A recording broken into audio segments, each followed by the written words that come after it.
All right, we are back with another Friday financial wrap up with Mr. Michael Zuber. How are you, Michael? I'm doing well, man. Thank you for the opportunity. These are always so much fun for me. I want to say, I just want to open the show and I'm excited. This is for April the 21st, Friday. Um, what are we doing on Sunday? I'm excited for Sunday morning.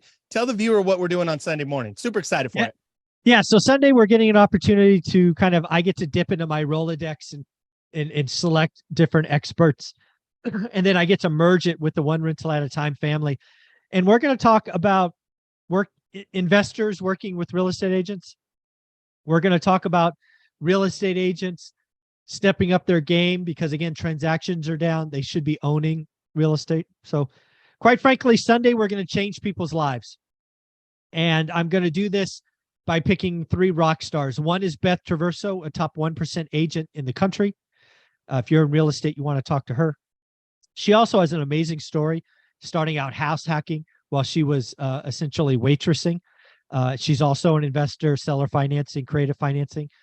Then we're going to bring Jason Pritchard on, who was gracious enough to share that the month of April, his company is going to make somewhere between $300,000 and $400,000. This is a young man who burnt the bridge, who left his W-2, got into huge credit card debt, and it wasn't really easy. His story is so powerful. It's in my second book, 15 Conversations with Real Estate Millionaires. Jason's story is important because, again, we're talking about the wins, but back in January, he was staring at a $60,000 loss. So again, what did he do? He got tight, got his buy box. He did all these things, and he's crushing it now in a market. And then, of course, the cleanup hitter, the man who's bringing down the show, who's somebody who I always have close my events, the one and only TYLG yourself, to kind of say, guys, I've been in the game longer than Zuber. I can tell you how it was, how it is, and how it's going to be. And yeah, we're going to have up to 100 people. Only 100 people. 100 people is the max. There is a charge, so I get rid of the riffraff. But yeah, we're going to change some people's lives on Sunday. We'll put a link below. But yeah, there's a few seats left. And once we get to 100, that will be it. I love it. I love it. I am super excited for Sunday. I wanted to start that off because I think people need to know for me, normally Sunday morning, I'm like family time, chill time, relax, but I'm excited to be up early to, be ready to go. I'm going to set in with Beth, with Jason. I'm all ears. In this kind of a market, I think you really have to be tuned in to where success is, what's going on now, and then not only that, but what's to come. So, folks, if you have any interest, there are seats available. It's going to be via Zoom. It's virtual. You can see the link in the show notes. I'll also post it in my Facebook. You'll see it in the comments. So let's get right into the show. Again, this is for April the 21st, Friday. The 30-year rate. What the heck is going on in the mortgage market? Yeah, so I think there's a couple of things going on. So if we rewind the clock about 2 weeks, and you can go back on the playlist and find them, we were seeing mortgage rates get down to, I think, a low of 6.17. What was really happening? What was basically happening is the bond market, right, quote unquote, the smart money, was calling for the Fed to cut rates as soon as June.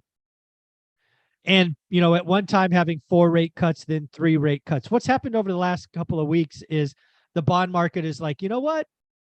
Maybe the Fed's going to stay higher for longer, which I think is really interesting because as we'll talk later and at the end of this, I think we are in a recession and it will be very interesting going forward. But basically what happened, why rates went up, is the bond market was like, hey, we may have more. What also we saw is banks expand the margin because there was a belief that terminal rate was right around the corner. Then they hear people like James Bullard say, no, no, no, no, it's not 5, it's 5.5. So anytime the banks don't have confidence in the terminal rate, they'll expand the margin, which is the 10-year, 30-year minus the 10-year, 30-year mortgage minus the 10-year note. And, today that sits at about 310 basis points. Historically, it's about 180 basis points. So you just saw an expansion. I believe it's short term being 4, 6, 8 weeks. I do believe as we get into this recession, it picks up steam. You will see that collapse. And yeah, I think we're sub 6 sometime in the second half of the year. Yeah. There we go. There we go, folks. Something to keep an eye on. Let's talk about the Fed meeting. We've got a Fed meeting coming up basically in about 10 days. 2 weeks roughly, plus or minus. What do you see in the Fed meeting coming in May? Yeah, so May 3rd is the date, right? It's actually a May 2nd and May 3rd, but we always talk about May 3rd because that's when we see what happens. A couple of things. First, I think we get the final quarter point. So I think we do get that final one that'll take us to 5 to 5.25 will be the range. It will be what I called 6 months ago. So we're going to finally be here. It will be, in my opinion, the terminal rate. The other thing that I just want everybody to realize is I think it's just horrible timing. What do I mean by that? May 3rd is about 2 weeks before we start seeing true economic indication from the banking crisis. And I'm on record. I've said the consumer is broken. They're scared. We've seen lending dry up to the tune of 105 billion. We've seen foreclosures in multifamily. There's a 3,200 unit building. We're seeing lending in regional banks drop off a cliff. Unfortunately, I think the Fed meeting on May 3rd will operate on inflation data we talked about last week. Last week, we took great care to highlight that core core CPI was up, not down. So I think that's the data they're going to react to. And then post May 3rd, I think the data gets worse and worse and worse, and the Fed pauses the rest of the year. So it's just bad. It's unfortunate timing, right? If the May meeting was like May 17th, we might get a pause. But because it's May 3rd, we're going to get a quarter point, in my opinion. Interesting times. You've been calling that all year long, but it seems like now things have shifted in the economy. We believe in a recession. Thus, if it were a week or two later, we'd probably just see a pause and things start to taper off. Is that pretty accurate? Yeah, it's certainly a pause. We would certainly, I don't know about taper off. Taper off might be a stretch, but yeah, what we want, we always have wanted terminal rate. Got it. I think we get there May 3rd with that final bump. But again, if it was May 17th, it may be a pause straight away. So either way, I think we're there in May. Interesting. Okay. Well, let's keep going. Let's talk about existing home sales. What did you see this week and your thoughts about it?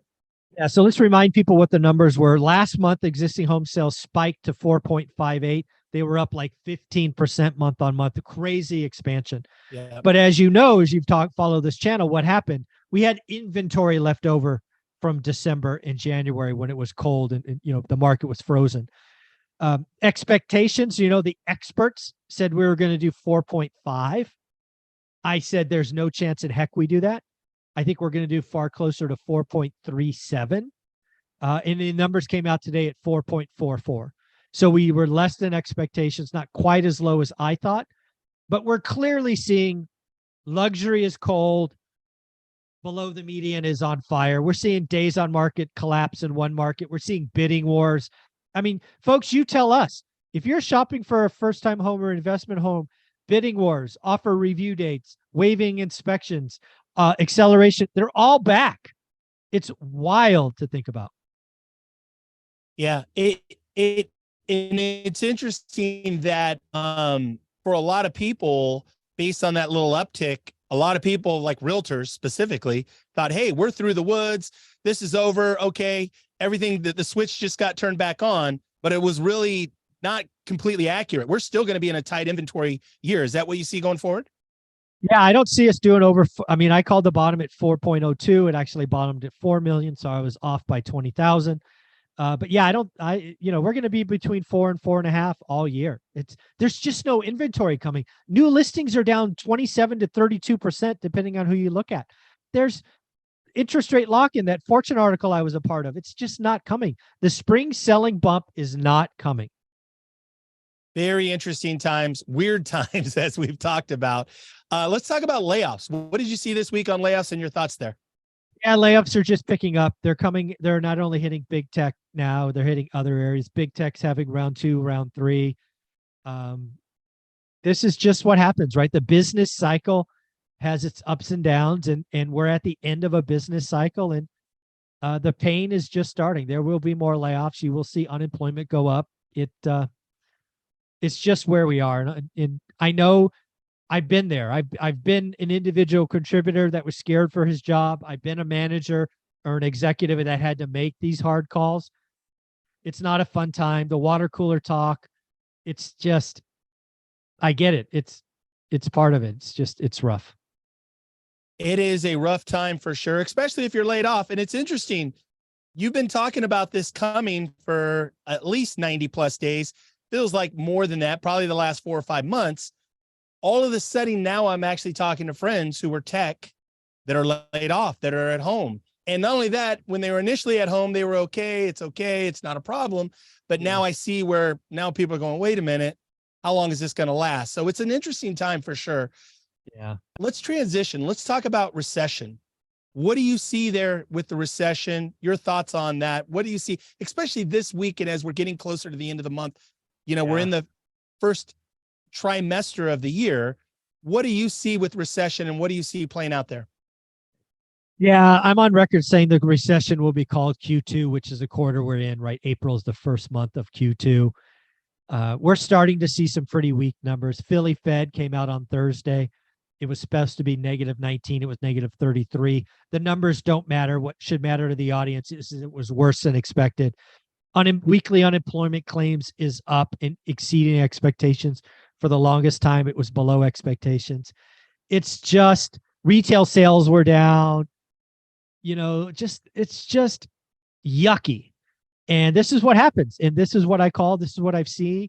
And it's going to last a while. I think this could be a 9-12 month just yuck. But again, this is part of the business. I hope all of you live through 4 or 5 recessions. Yeah. That means you live another 50 years because they're normal. They're part of the cycle, but it doesn't mean they're fun. But it's just, I think it's about to get rough. I definitely know, and and you see it, you feel it, it's out, it's there, it's happening. It's interesting too, though. What I love about you and your channel is I feel like if people pay attention, they can really get on the right side of this recession. And I think that's important. Let's transition to the closing thoughts. What do you see is next? What do you think is important for the one rental at a time community to focus on to be successful and get on the right side of this trend and all of this news? Yeah, I think there's a couple of things I really strive to do. I have no problem talking about bad news, scary headlines, but that's not where I want to live. I want to be a channel that understands that bad times never last. I want to prepare. 6-9 months ago, I was telling you to get prepared. Hopefully you did. I told you how to reduce the chances of being let go. Hopefully you did. But at the end of the day, I hope people really hear this. The last 2 years, it's been easy to make money. The next 2 years will be easy to build wealth. And those are very different things. What happens in a recession is people that are illiquid or lived high on the hog, they will sell things to raise cash. You will see banks foreclose on poor operators. It will be a time to do special things. But you have to be prepared. You have to have your head on straight. You have to be around people that are moving and grooving and doing it. That's why we keep coming back to don't stare at the tree of fear. Step back and look at the forest of opportunity. I really mean that. It's easy to get close and just stare at the tree of fear. But if you step back 10 feet, you can realize there's a forest of opportunity. I know it's hard. If it's your first recession, I feel for you because it's hard. This is my 3rd or 4th one as an adult.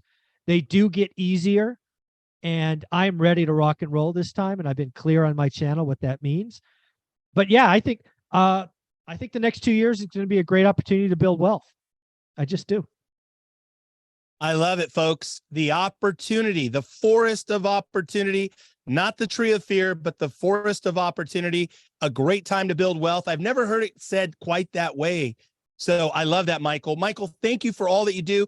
Again, if you're watching this, I know you're watching or listening, get to the event. If on Sunday morning, we are going to light it up. And I got to say, I've got my ear to the ground. I want to know how did Jason Pritchard make $300,000 or $400,000 this month? I know he's successful, but I didn't know he's having, $300,000-$400,000 month in April when everyone else is dying on the vine. That's so huge. Beth, incredibly successful. And, I know I'm going to bring wisdom about creative, the opportunity, what we've done in past recessions, the opportunity there, Michael. Thank you for all that you share. Folks, if you want to come to the event on Sunday, look in the notes, show notes. The Eventbrite link is there. Click. It will sell out. I think it'll sell out. I know other things have in the past. Folks, get yourself there. Michael, thanks for all that you do. Have a great weekend. Thanks, buddy.